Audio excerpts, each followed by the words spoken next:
देख रहे DS4 और मैं हूं आपके साथ विनायक कुमार। देखिए, अमित शाह के भाषण के बाद अब लगातार माहौल गर्म है। साफ तौर पे कहा जा रहा है कि अमित शाह ने देश के संविधान रचयिता बाबा साहेब भीमराव अंबेडकर का अपमान किया है और साफ तौर पे आम जनता सड़कों पे है, लगातार कह रही है कि अब अमित शाह को माफी मांगना होगा। क्या कहेंगे सर? अमित शाह लगातार जिस तरह से कल की उनकी भाषण आई, अब उसके बाद कह रहे हैं आप लोग कि माफी मांगो, माफी मांगेंगे। ये भाषा लगातार ऐसी चलती आ रही है जब से ये सेंटर में बैठे हुए हैं। बाबा साहब, आप यकीन मानना, 40 करोड़ जनता के भगवान है, वो नेता नहीं है। आज की डेट में हम उन्हें भगवान मानते हैं।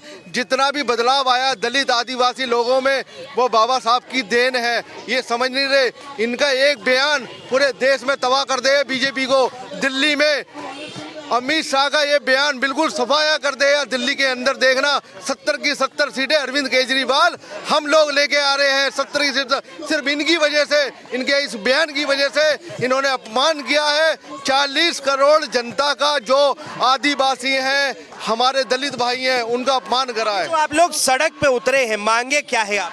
हमारी मांगे हैं वो माफी मांगे, प्रधानमंत्री माफी मांगे इस बयान पे। देखो किस तरीके से स्टाइल से इन्होंने बोला अंबेडकर अंबेडकर है। अंबेडकर भगवान है, वो नेता नहीं है। आज की डेट में भगवान बन चुके हैं वो। हम उन्हें दिल से, अपनी अंतरात्मा से उन्हें मानते हैं। और 40 करोड़, मैं बार बार कह रहा हूँ, 40 करोड़ जनता के भगवान है। और 40 करोड़ जनता अपने पे आ गई, इनका सफाया कर देगी। दलित ना इनके साथ पहले था, क्योंकि इनकी मानसिकता सब जानते हैं वो कि इनकी मानसिकता क्या है दलितों के प्रति। उत्तर प्रदेश के अंदर, दिल्ली के अंदर, अन्य राज्यों के अंदर एक दलित मुख्यमंत्री नहीं है, गवर्नर नहीं है हमारे। और जो राज्य मंत्री इन्होंने बनाए हुए नाम के लिए, एक दलित आवाज नहीं उठा सकता। बीजेपी राष्ट्रपति तो इन्होंने ही बनाया था। क्या चीज? दलित राष्ट्रपति। राष्ट्रपति तो कहते थे। आपने देखा होगा वो कितना बोला। उसी राष्ट्रपति को मंदिर में जाने की इजाजत नहीं मिली। जब वो मंदिर में गए थे, बाहर से वापस आ गए थे। ये सिर्फ और सिर्फ राजनीति करते हैं दलित के नाम पे। लेकिन देश के प्रधानमंत्री जो है संविधान की शपथ लेते हैं, आपको क्यों लगता है कि वो जो है अपमान करेंगे बाबा साहब? वो अपमान इसलिए करेंगे कि वो संविधान को मानते ही नहीं है। संविधान को मानते होते तो आरएसएस के मुख्यालय में अभी तक संविधान की कोई प्रति पड़ी होती, पर वो लोग संविधान को नहीं मानते। संविधान को बदलने का काम कर रहे हैं बार बार। और वो ये बदलाव के नाम पे कभी कुछ बदलाव करना, पूरा संविधान बदल के उसको अपने हिसाब से करना चाहते हैं। संविधान खत्म करके ये दूसरी मनुस्मृति वगैरह। वो तो कह रहे हैं कि बाबा साहब का अगर किसी ने अपमान किया है तो वो कांग्रेस ने किया है, नेहरू ने किया। देखो जी, हमने तो आज जो अमित शाह के मुंह से सुना, हम उसको मानेंगे और अमित शाह से इस्तीफा मांगेंगे। हमें माफी भी नहीं, इस्तीफा चाहिए उनसे। लोग सड़क पे उतरे हैं, क्या मांगे हैं गृह मंत्री के? हमारी मांग है कि गृह मंत्री जी इस्तीफा दें, माफी मांगे, तभी हम छोड़ेंगे इसको। गृह मंत्री इस्तीफा देंगे सर, लगता है? मंत्री देना चाहिए उन्हें। इतने बड़े नेता जो 40 करोड़ रोज जनता उन्हें मानती है, उनका अपमान करना कोई मजाक नहीं है। ये सत्ता में बदलाव करना जानती है दलित समाज। तानाशाही पे लगे हुए हैं कि ये कहते हैं अपनी तानाशाही से हम सब कुछ बदल दें, किसी को आगे ना आने दें, सब कुछ रद्द कर दें। ये तो चाहे तो इलेक्शन रद्द करवा दें। इनका जो ये हर चीज में जो छोटा वर्ग है, कभी इनको याद नहीं है जब केजरीवाल जी ने घर जा जाके चीज को उठाया, उसके बाद इनको याद आ रही है कैंपों में जाके काम करने हैं। अभी तो झुग्गियां उठाने की बातें कर रहे थे लोग, आज जाके दिखा रहे, ड्रामा कर रहे हैं कि जी हम वहाँ पर हम बैठ रहे हैं, सो रहे हैं, खा रहे हैं, पी रहे हैं। उनके नाम पे सिर्फ ड्रामेबाजी और कुछ नहीं है। ये चीज भी हमारे केजरीवाल ने सिखाई है, घरों में जाके एक दूसरे की मदद करना। नहीं तो उनका तो कभी दलितों के साथ जो राजनीति होती है वो विपक्ष करते हैं भारतीय जनता पार्टी ने। ये तो सर उनके कहने, वो तो बहुत कुछ कहते आए हैं आज तक। वो तो कह रहे कभी आम आदमी ने काम ही नहीं किया, कभी किसी में उतरे नहीं। उनके कहने से क्या होता है? बौखलाहट है उनकी, बौखलाहट।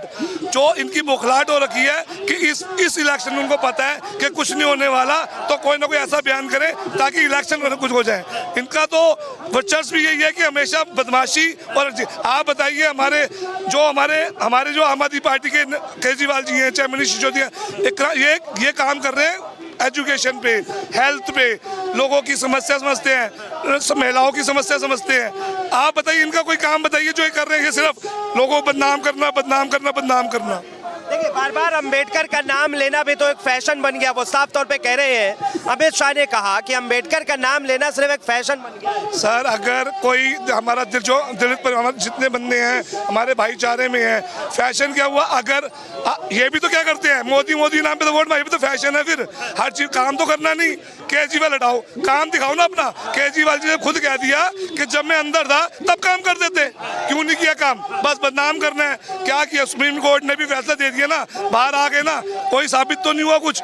तो ये तो इनका नाम इनको बदनाम का ट्रेंड है, वो ट्रेंड तो हम सहेंगे नहीं, माफी इनको मांगनी पड़ेगी। माफी इनको मांगनी पड़ेगी, क्या लग रहा है सर, माफी मांगेंगे अमित शाह?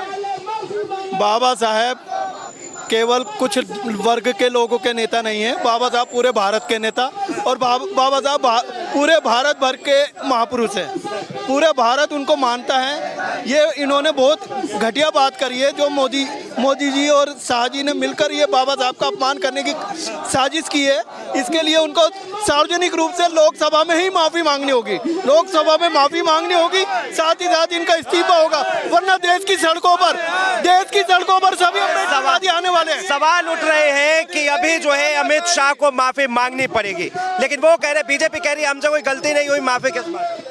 जिसने भी वीडियो देखा है उसको ये समझाना में जो है कोई मुश्किल नहीं है कि कैसे जो है उन्होंने अपमान किया है। बाबा साहब अम्बेडकर का नाम ले लेकर उन्होंने जैसे बोला है बार बार, और वो एक अपमानित तरीके से बात उन्होंने की है। और ये बाबा साहब अम्बेडकर जो है इस दुनिया के अंदर लाखों दलित और करोड़ों दलितों के जो है भगवान हैं। तो ये बेअदबी से कम नहीं है, ये जो मामला है ये बेअदबी से कम नहीं है। और हम चाहते हैं, हमारी मांग है कि पूरे देश में अमित शाह के खिलाफ जो है FIR दर्ज हो और उनके ऊपर जो है बेअदबी का मुकदमा चले।